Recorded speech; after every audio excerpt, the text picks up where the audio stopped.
Hey guys, welcome back to become English champion YouTube channel. My name is Ankush और आज इस video में हम जो स्टोरी रीड कर रहे हैं वो स्टोरी है फ्लाइंग टुगेदर।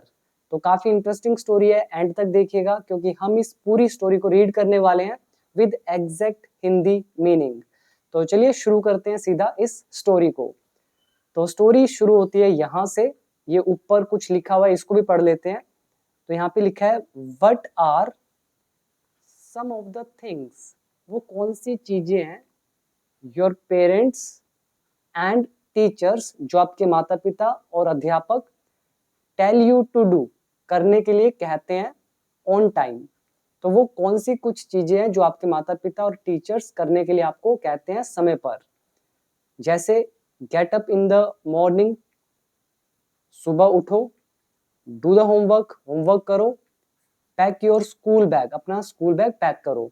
तो ये कुछ स्टोरी इससे लिंक है, तो इसको आगे पढ़ते हैं तो आपको और क्लियरली समझ में आएगा। तो इसके बाद यहाँ लिखा हुआ है व्हाट हैपेंड, क्या हुआ। तो यहाँ पे व्हाट सब्जेक्ट है, हैपेंड वर्ब की सेकंड फॉर्म। व्हाट हैपेंड मतलब क्या हुआ। व्हेन जब, यू डिड नॉट डू जब आपने नहीं किया, एज जैसा कि, they asked you to do जैसा कि उन्होंने आपसे करने के लिए कहा। तो क्या हुआ जब आपने नहीं किया जैसा आपसे करने के लिए कहा गया। यहाँ पे एज मतलब जैसा, यहाँ पे व्हेन मतलब जब। तो अब यहाँ से स्टोरी शुरू होती है। आप इस बात से रिलेट कर पाएंगे स्टोरी को। तो स्टोरी है डीप इन अ फॉरेस्ट।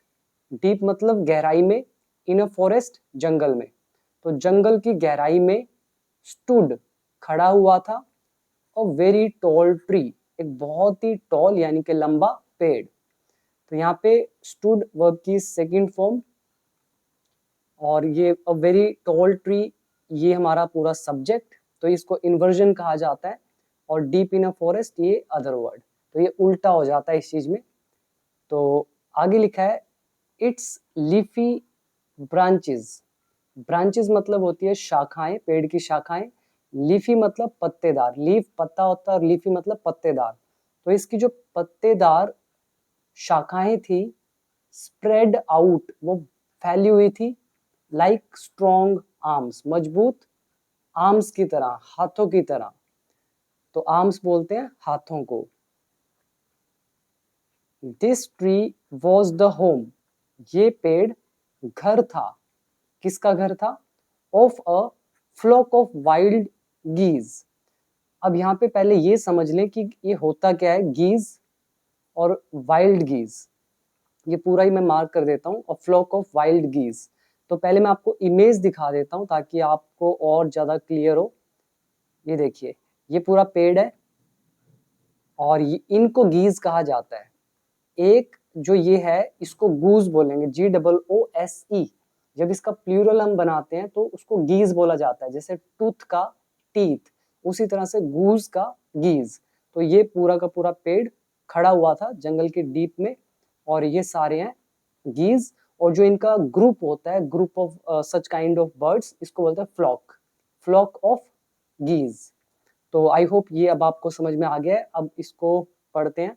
और ये नीचे भी आप देख लीजिए, यहाँ पर ये आपको एक बेल दिख रही है। तो ये बेल है, तो ये ऊपर चढ़ेगी इस पेड़ के। तो इसी के रिलेटेड ये स्टोरी है। तो आगे लिखा है this tree was the home, ये पेड़ घर था। किसका। A flock of wild geese. Wild is जंगली, गीज मतलब ये जो बतखें आपको दिख रही हैं, तो इनके झुंड का ये घर था। दे फेल्ट सेफ देयर, तो उनको यहाँ पर सेफ महसूस होता था, मतलब सुरक्षित ये महसूस करती थी।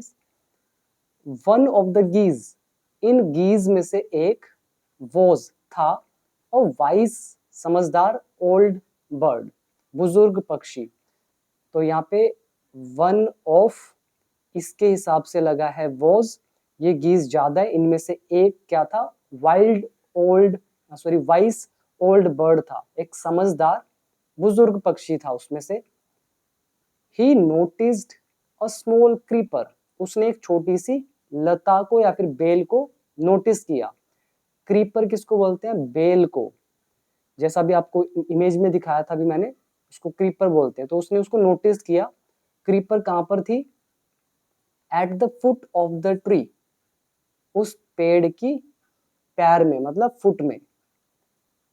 ही spoke to the other birds, उसने दूसरे पक्षियों से बात की, अबाउट इट, इस बारे में, इस क्रीपर के बारे में। और क्या बोला आगे देखिए यहाँ पे, ही सेड टू देम, उसने उनसे कहा, मतलब उस वाइस ओल्ड बर्ड ने बाकी पक्षियों से क्या कहा, do you see that creeper, क्या तुम्हें वो क्रीपर दिखती है, या फिर क्या तुमने वो क्रीपर देखी। और इसका ये भी मतलब होता है, क्या तुम्हें वो क्रीपर दिख रही है, या तुम उसको देख सकते हो उस बेल को।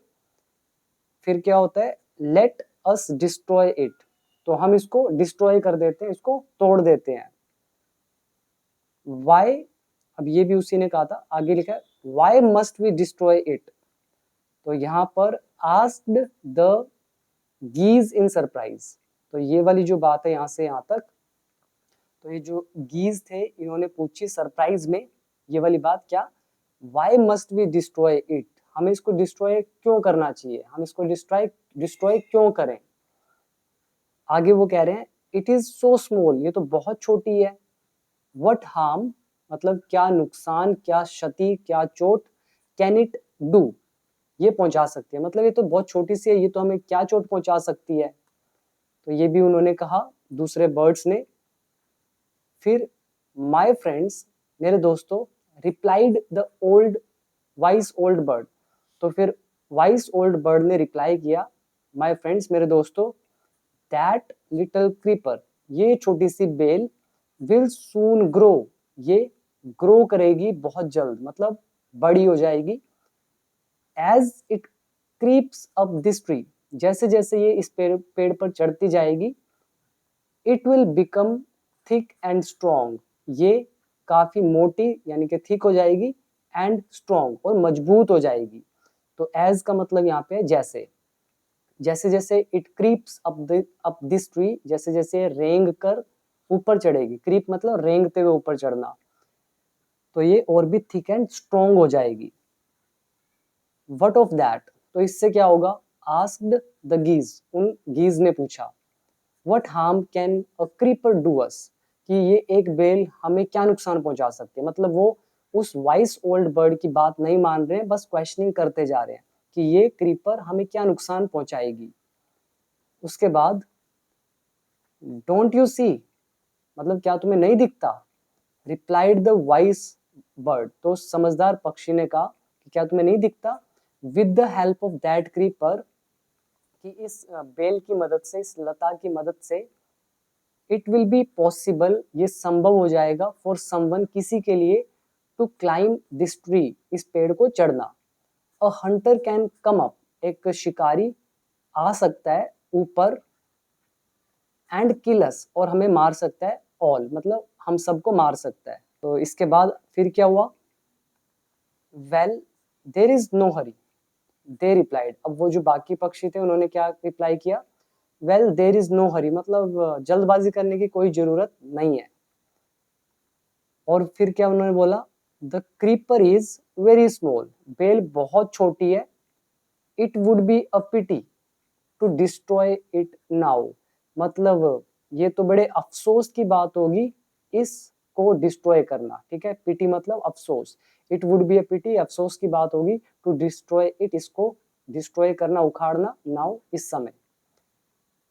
डिस्ट्रॉय द क्रीपर, इस बेल को डिस्ट्रॉय कर दो, while it is still young, जब वो अभी भी जवान है। ये किसने कहा, द ओल्ड बर्ड एडवाइज्ड, तो उस ओल्ड बर्ड ने एडवाइस किया कि जब तक ये अभी भी जवान है इसको डिस्ट्रॉय कर दो।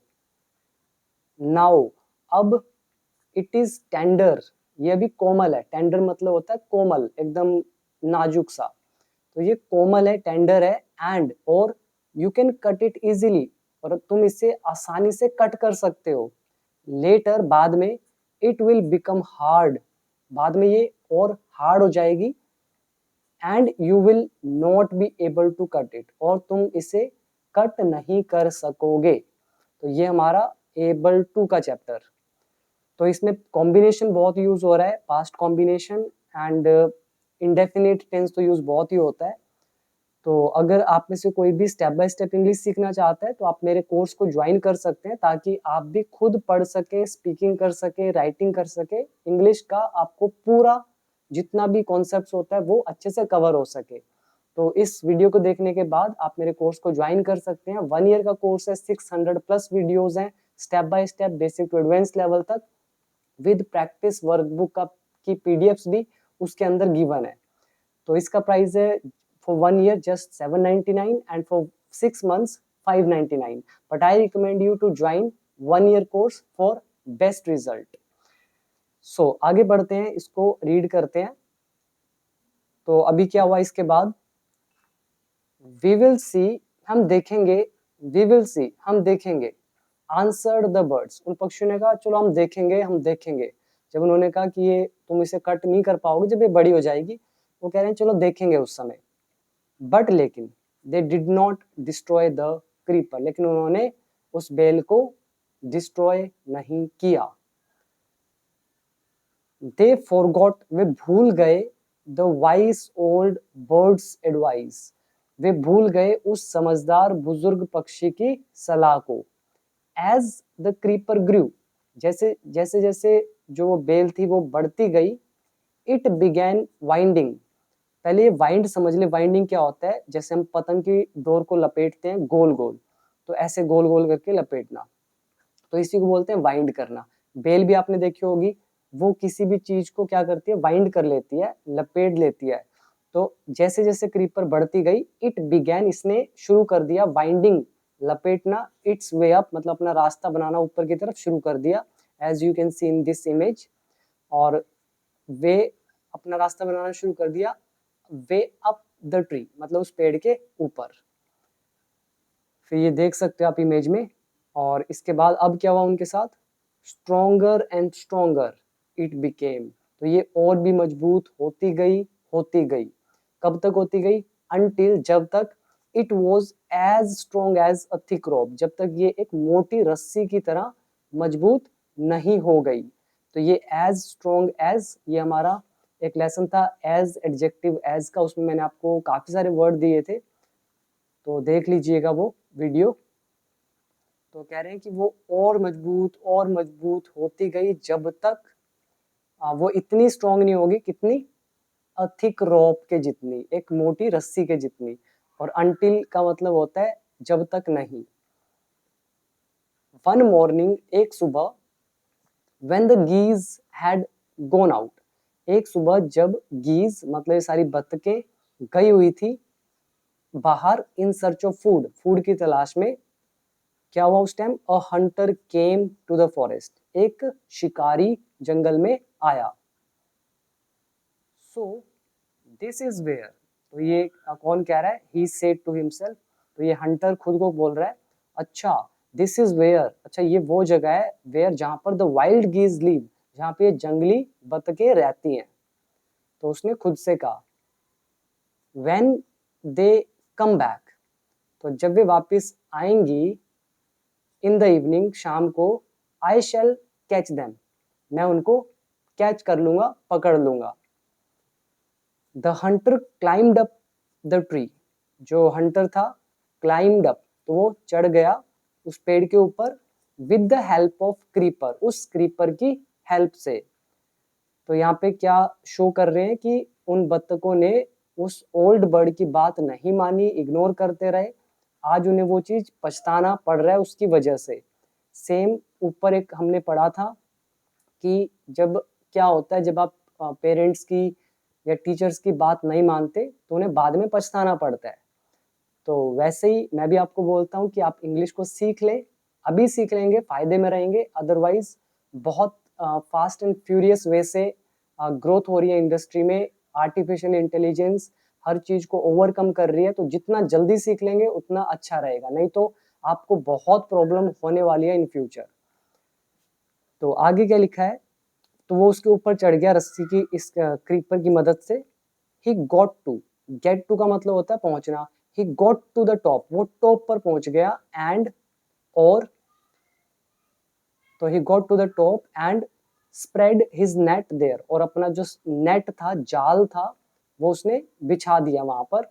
देन फिर ही क्लाइम्ड डाउन, फिर वो नीचे उतर आया, एंड वेंट अवे, और चला गया।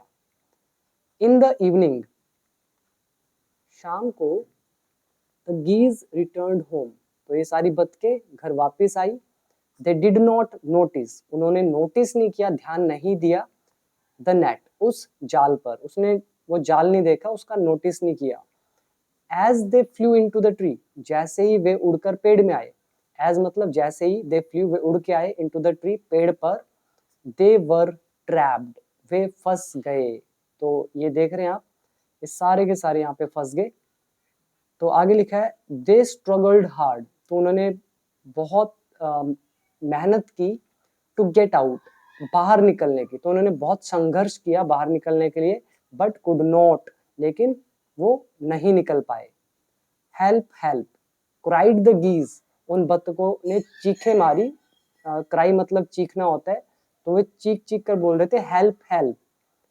वी आर कॉट, हम फंस गए हैं, इन द हंटर्स नेट, उस शिकारी के जाल में।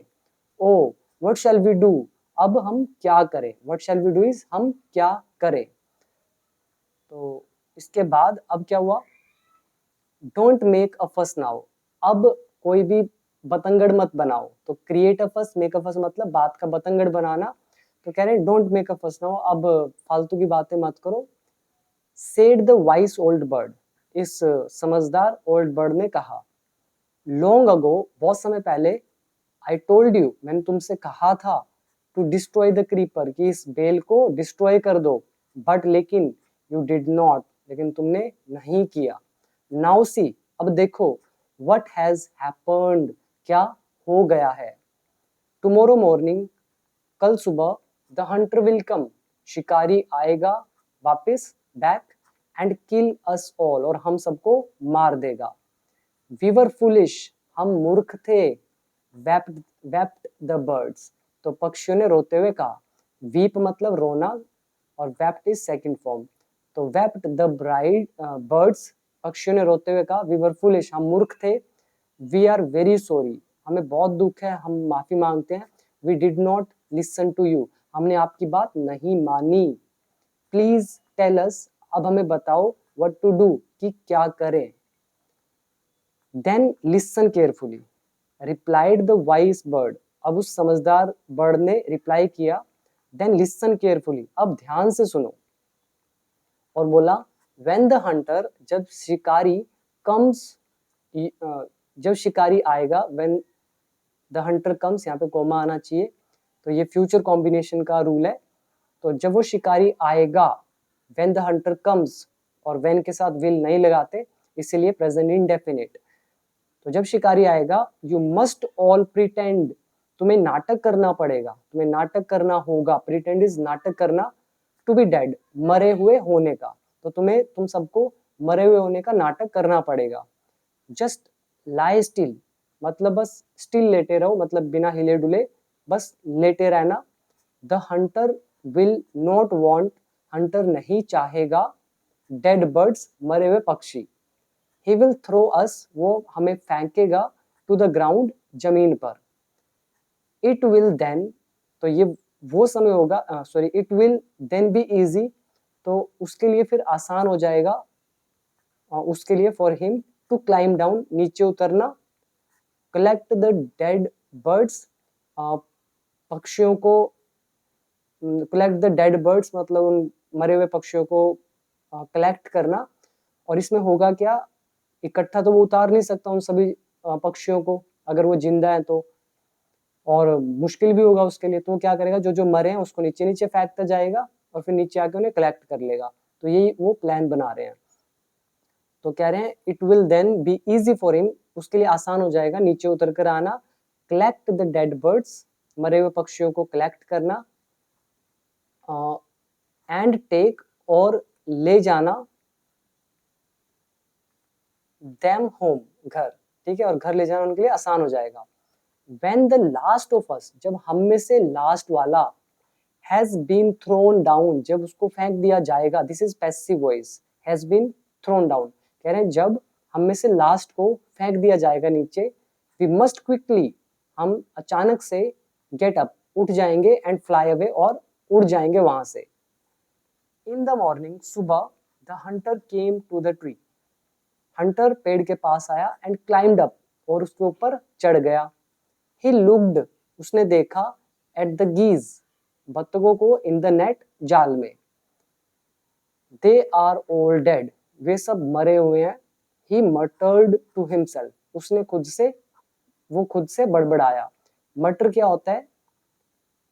मटर मतलब होता है बड़बड़ाना या शिकायत करना, या फिर बहुत धीमी आवाज में बोलना। तो धीमी आवाज में तो बोलना, लेकिन एक तरह से शिकायत कर रहा है खुद से कि यार ये तो मरे हुए हैं, ठीक है। तो वो बड़बड़ाया, दे आर ऑल डेड, कि वे तो सारे मरे हुए हैं।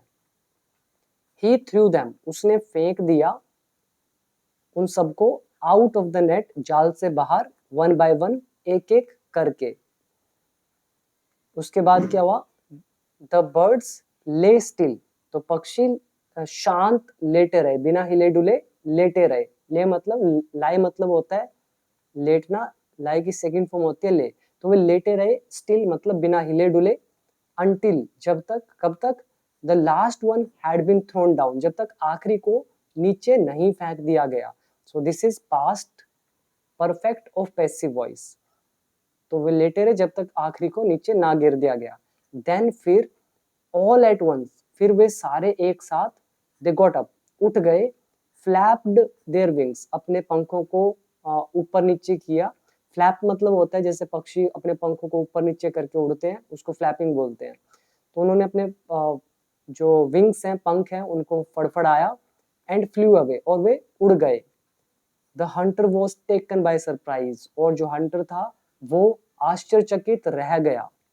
From the top of the tree, पेड़ के ऊपर से, ही वॉच्ड, उसने देखा, ऑल द गीज, सभी पक्षियों को, फ्लाई अवे, उड़कर वहां से जाते हुए। सो ये थी हमारी story, and this story was adapted from stories from Panchatantra, a vice old bird. तो आई होप कि आपको एक बहुत अच्छा मैसेज मिला होगा। तो जो एक्सपर्ट होते हैं किसी फील्ड में, एक्सपीरियंस्ड होते हैं, तो उनकी बात को सुनना चाहिए, राइट? हमें अपने मन की नहीं सुननी चाहिए। So we should always listen to the wise advice of the old people and experienced ones। तो ये कुछ वर्ड्स हैं। गीज अभी बता ही दिया मैंने आपको, गूज का गीज होता है, तो बत्तखों का ग्रुप। क्रीपर एक बेल होती है। वाइंड मतलब गो इन सर्कुलर स्पाइरल कोर्स, मतलब लपेटना। मटर मतलब spoken in a low tone, मतलब बड़बड़ाना या शिकायत करना। फ्लैप मतलब move wings up and down. तो ये थे हमारा आज का एक लेसन। आई होप कि आपको स्टोरी पसंद आई होगी। तो कमेंट सेक्शन में जरूर बताइएगा कि आपको स्टोरी कैसी लगी, और इस तरह की और वीडियोस इस चैनल पर आती रहेंगी। लेकिन आप इंग्लिश को जरूर सीखें, क्योंकि स्टोरीज के अंदर गिने चुने 10 से 12 स्ट्रक्चर यूज होते हैं, जिनसे आपको पूरा जो स्पीकिंग का बेनिफिट है वो नहीं मिल पाएगा। तो स्टोरीज से आप सिर्फ स्टोरी तक ही सीमित रह जाएंगे, बट अगर स्पीकिंग करना है और काफी कुछ क्रिएटिविटी चाहते हैं, तो डेफिनेटली आपको इंग्लिश सीखनी चाहिए, क्योंकि जितना स्टोरीज में यूज होता है ये सिर्फ 20% है। आई थिंक 20 भी नहीं होगा, और मैक्सिमम इंग्लिश जो है वो बहुत अलग है इन चीजों से। तो इसलिए बोलता हूँ कि आप कोर्स ज्वाइन करके इंग्लिश को सीखें। तो डाउनलोड कर लीजिए become English champion app, link है नीचे डिस्क्रिप्शन बॉक्स में। And see you inside the course. So thank you so much, मिलते हैं अगली वीडियो में किसी अगली स्टोरी के साथ।